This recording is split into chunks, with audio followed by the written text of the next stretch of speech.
Get the Gwen too.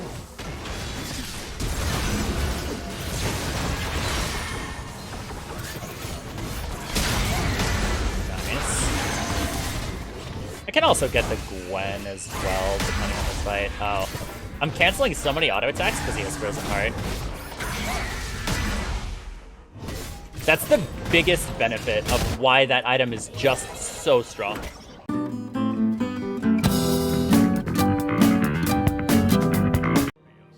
Lethal tempo and a Bork. Or if I'm facing a melee mid laner, I'll do that. Sounds like a good idea. Oh yeah, I love it.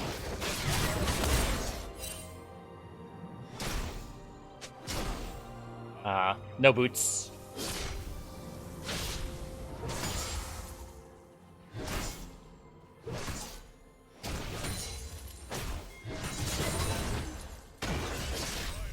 Where did I miss one? Cool.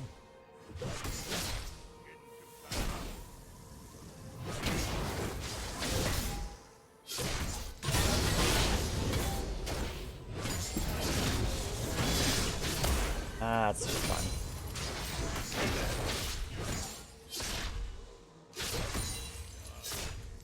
Alright, I can use one pot. Because since I have 3, it's more than okay. Where is this champion? Okay. I think she's slowly clearing.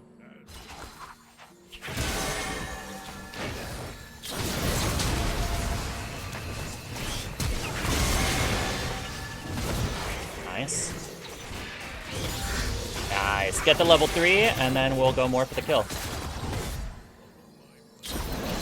Oh, that heal! Oh yeah, we're all gonna make it, bruh.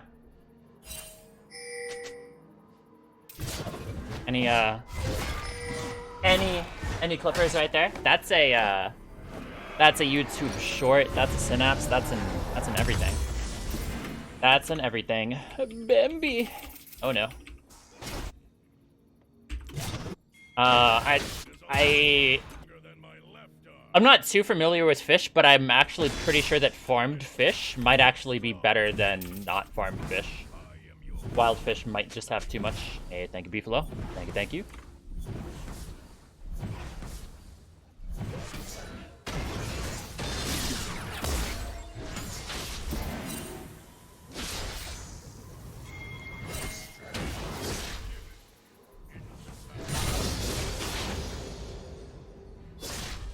And I have this in a second.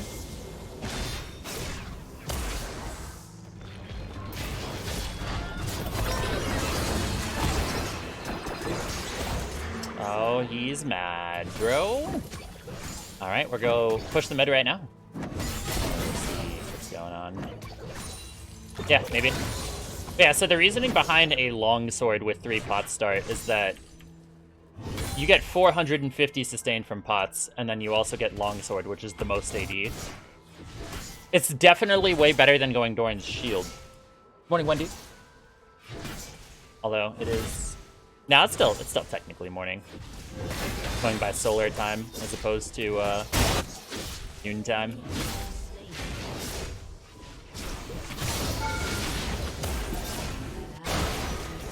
That is one nice thing about being outside so often, is that, like, I understand the sun so much more. Oh. I'm here, bro. You dodge that, and we're good.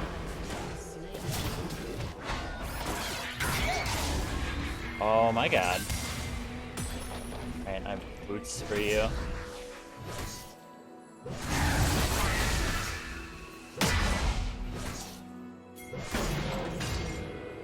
That's fair. Yeah, we can chase to stop the back.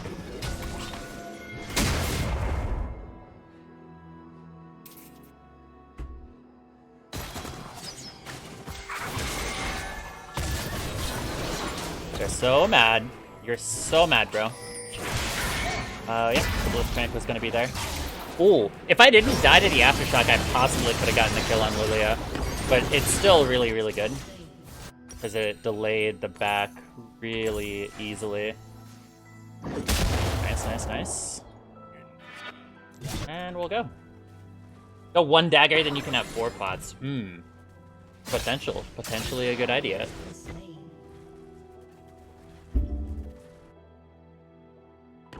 Then maybe there would be an argument for going double adaptive too at that point. Because you get the dagger, and you get double adaptive. So not only do you have the pots, but your auto attacks also just hit more. I'm level 6, so I can just do whatever I want now.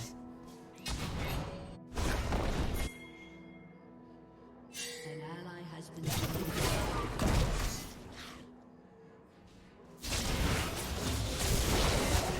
That's fine. Just clear this guy's camps.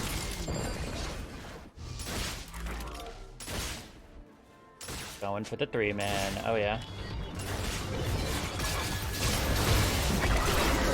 And we get the slow. I'm not gonna use my...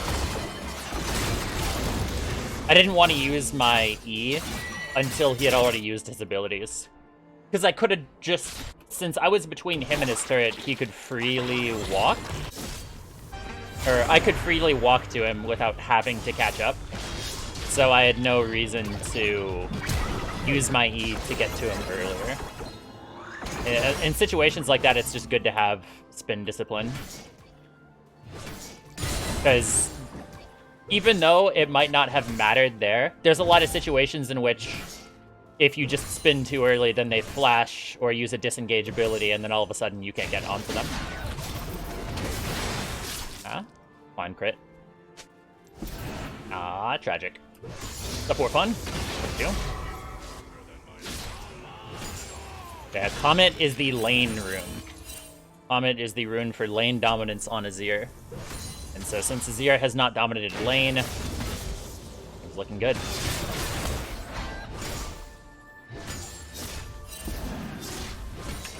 And it's 1400 for my item. That's just what I want to look for.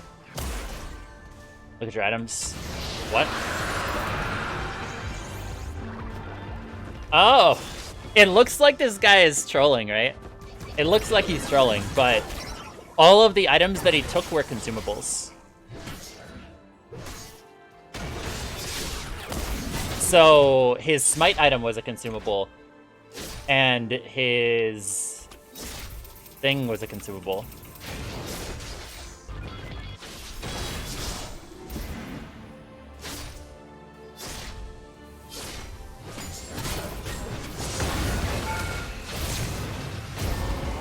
He has no mana.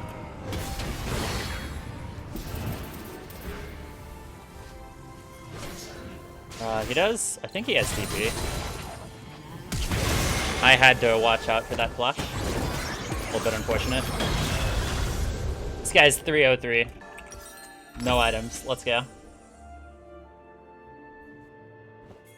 He's gonna go for another gank too, and it's gonna work. It's gonna work. Yep. Bye.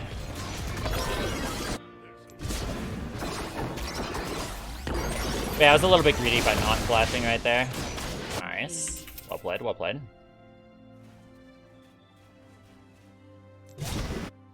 Although I did save my flash. Oh, maybe. Ooh. Nice. Pretty good. I can't do much to save her.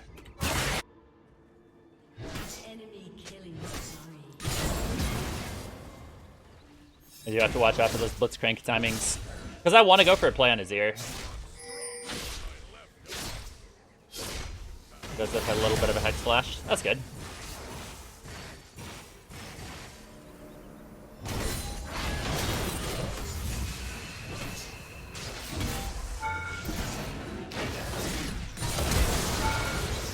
Yep, little bit of a walk away, then spin flash onto them. I was using my Essence Reaver procs on cooldown right there. made my damage be very, very, very high. If you can properly manage these, it's great. One little mechanic that you can do is your crit from your passive is applied at the start of the auto attack animation, whereas the potential to get an Essence Reaver proc happens at the actual attack in the animation. So I can Q in the middle of an attack, and I'll still get the potential crit chance, but then I'll also be getting the Essence Reaver proc. So it's a little kind of like fighting game type mechanic to get the like a really, really good edge when using this item. And that was always a thing on Tryndamere, especially when people ran back a couple seasons ago when Triforce was a dominant item on this champion. Really good strategy.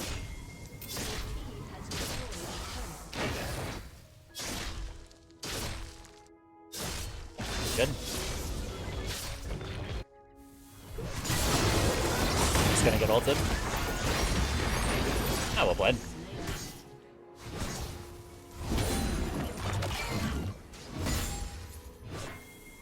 Ah, we can go. Okay, he's backing. I want to get some plates. Yeah, I want to get plates before they go down. See that Enchanter Coach Mega Thread? Yeah, I saw that on Twitter. I might make a video about it. Not about that specific example, but like, there's a lot to understand about different sort of champ skills and different ways that leveling kind of occurs. Is that like, there are champions where you can derive most of the value from them while doing very little. Whereas there are champions to where you can get most of their value, like, let's say, to get a 100% value out of Janna might be harder than getting 100% value out of Leona. However, to get 60% of the value from Janna is infinitely easy. Whereas getting 60% of the value of Leona is a lot harder. So, like, the champion curves and how champions sort of scale is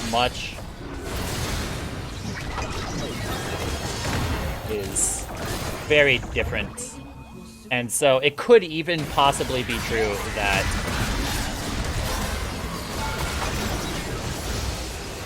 wait a second, that turret shot did so much damage to me. And my leg fell asleep. And my Alistar fell asleep. She has no ult, so she should just bang this. Oh no. Rip. That's fine. I'll go bot now.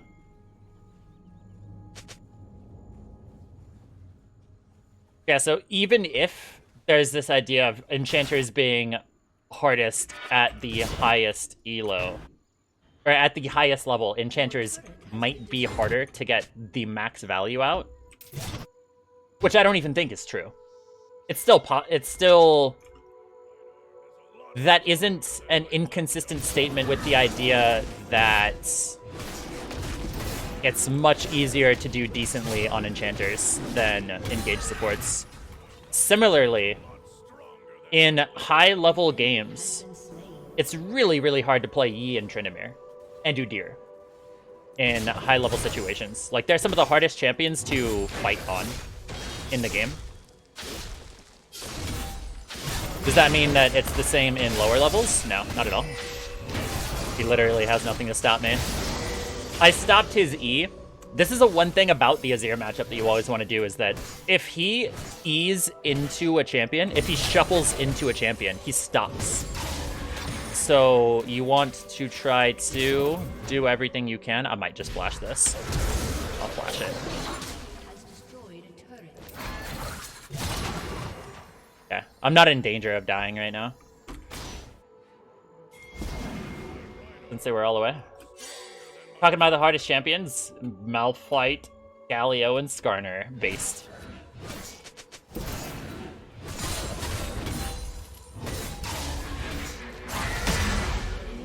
Yeah, so basically that coach Twitter thread. Fucking. My bad. I was trying to adjust my setting position.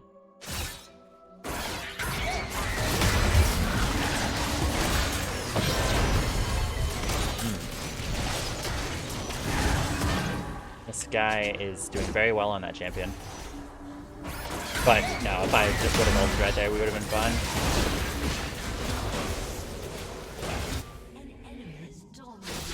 You know, it's my fault for having a little bit of a lapse in focus in the game. Yeah, that was a just drag moment. But you also got pulled, you know? I'm getting pulled on the way to drag. So basically his argument was that enchanters are considered to be super easy because sexism. And this guy is a literal coach for a team. That's the only reason, is that the only reason that enchanters are thought of to be easier is because this one guy on Twitter thinks that people say enchanters are easier because that's a way to cope with the fact that women are just better than you at the game, you know? See, enchanters are actually really hard, so if you climb on enchanters, that means you're really, really good.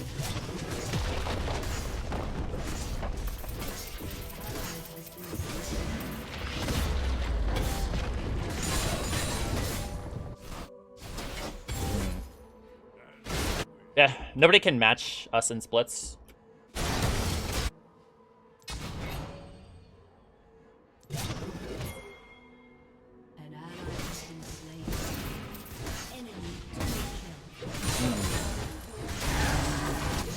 I went a little bit too hard trying to go for a kill instead of not.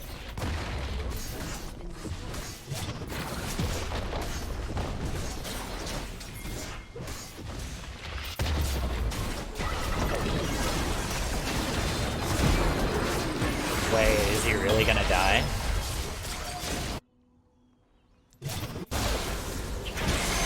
Oh yeah, he dies.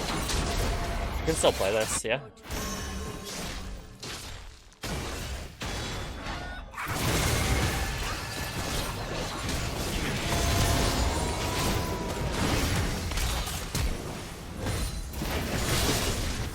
Nice heal. Thank you.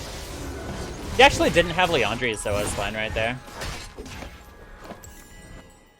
We go take this. But yeah, we got the only two people worth gold.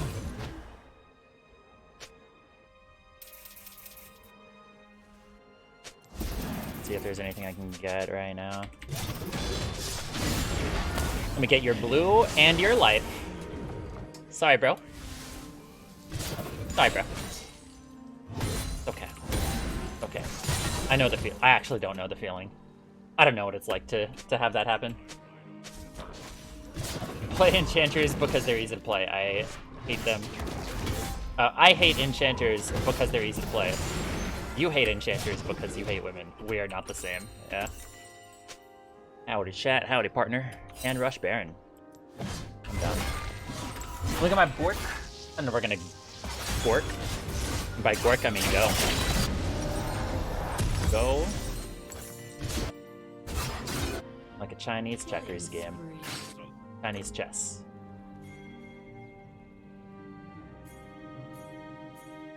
I want to get this red before Baron. Be there in a second.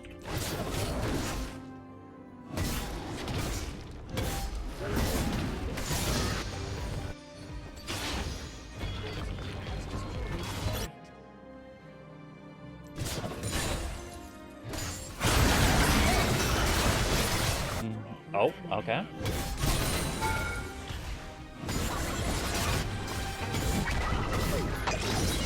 Alright, I basically one-shot this guy if he comes.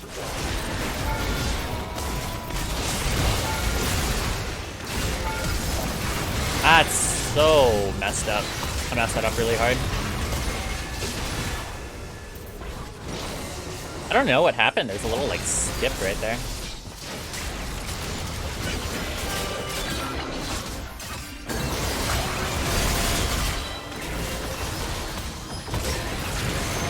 Nice.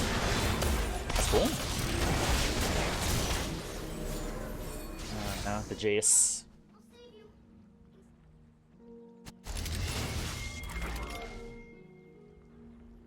Comparing champs that point and click on allies to those that have to aim at enemies is a joke. I don't think skill shots makes a champion hard. I know that's not exactly what you're saying, but yeah, skill shots... Like, I would say Ziggs is one of the easiest champions in the game, and he does not have skill shots. 0 skill shots are featured, yet he's easiest champion in the game. Why is... Okay, that makes more sense.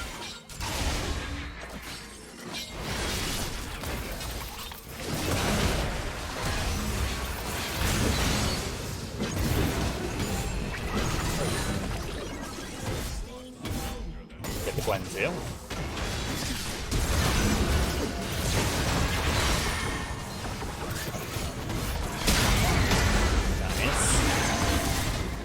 I can also get the Gwen as well, depending on this fight. Oh. I'm canceling so many auto attacks because he has Frozen Heart. That's the biggest benefit of why that item is just so strong.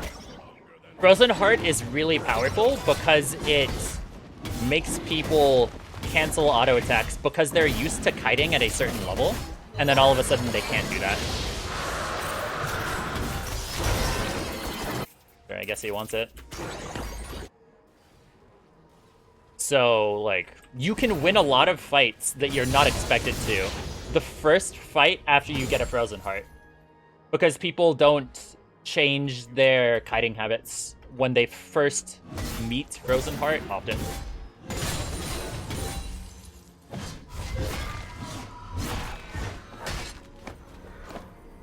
I agree, TSR. I'm just saying in general, like, skill shots doesn't make a champion skillful. Yeah, sure, she can go bot.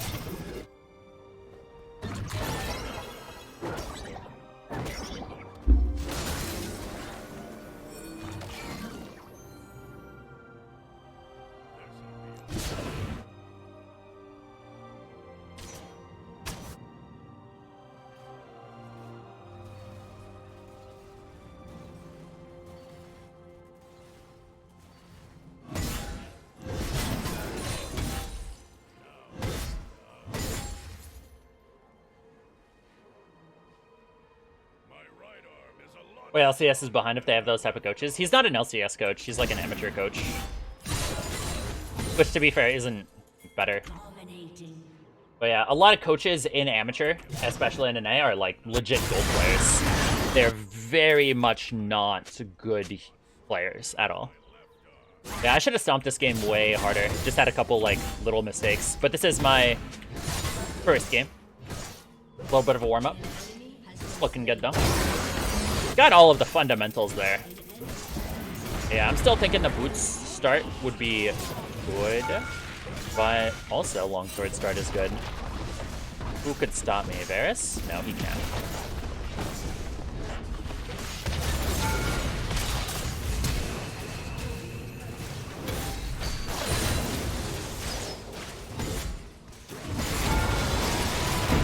Yep, he has nothing anymore. And I get the Bork to get a little bit of extra MS out. And get a ward right here. I'll also get a ward right here.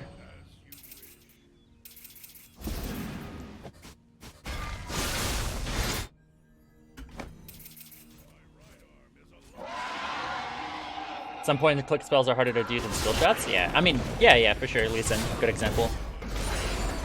It's technically point and click.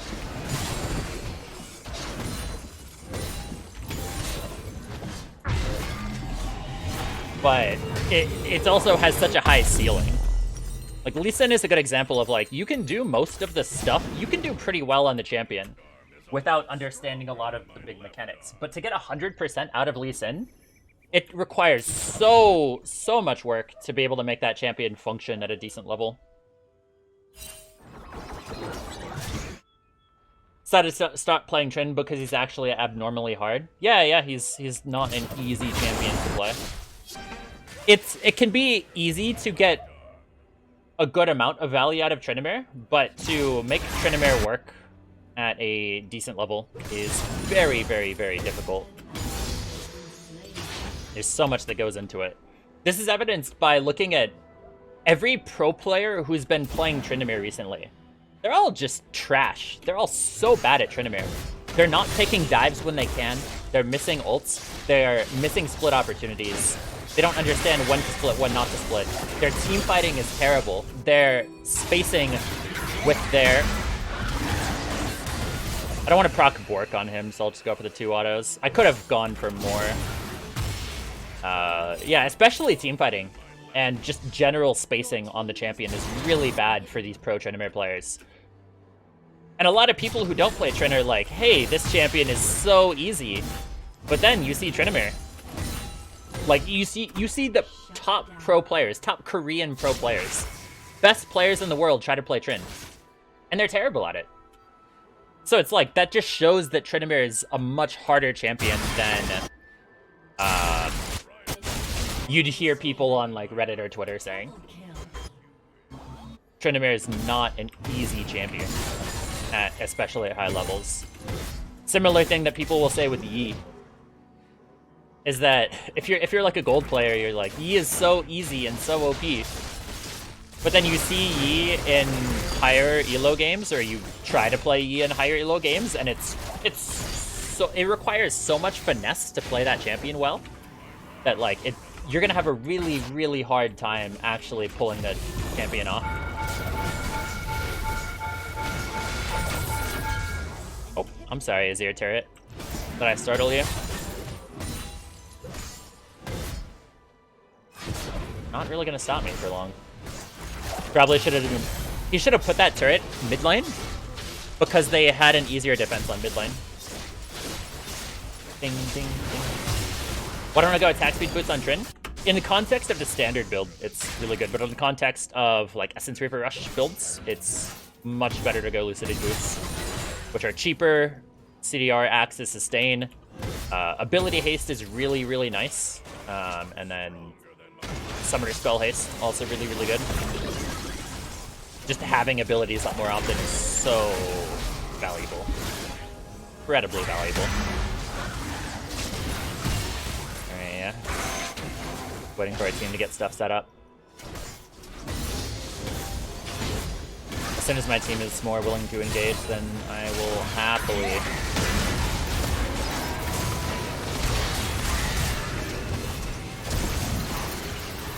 Oh no. How were we so scared of fighting, bros? Yeah.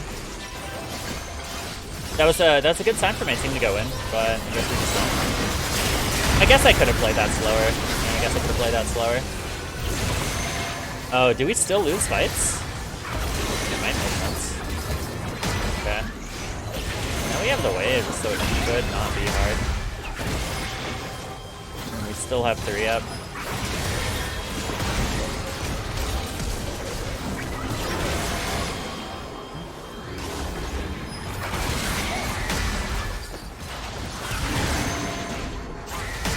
Dude. Alright. Guess we might have a little bit more time to talk. Are there just so many... Oh, he stopped moving and I thought I DC'd or something. Yep. You just feel absolutely terrible when you miss a Tryndamere ult and your team spam pings it. Because it's genuinely one of the hardest abilities in the game to use, is Tryndamere ult. Regardless of the fact of like being able to use it whenever, if you use it too early, it does nothing. If you use it too late, it does nothing. And you have to understand every single champion's damage outputs at every single point in the game. Like, to use Tryndamere's ult effectively is very, very difficult.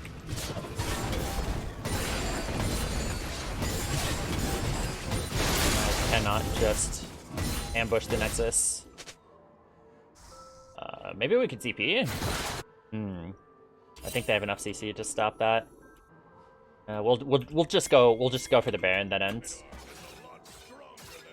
Ever played Scion? Yeah, Scion's another good example. Like, if you look at what the Baus does on Scion.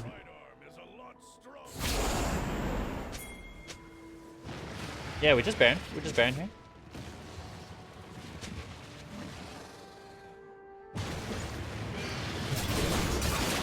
If you look at what the Baus does on Scion, there's clearly so many mechanics and so many different little intricate skills that you can use to make that champion be a lot stronger. But the base level of getting most out of Scion is still just pretty easy. But to get the most out of the champion is really, really hard.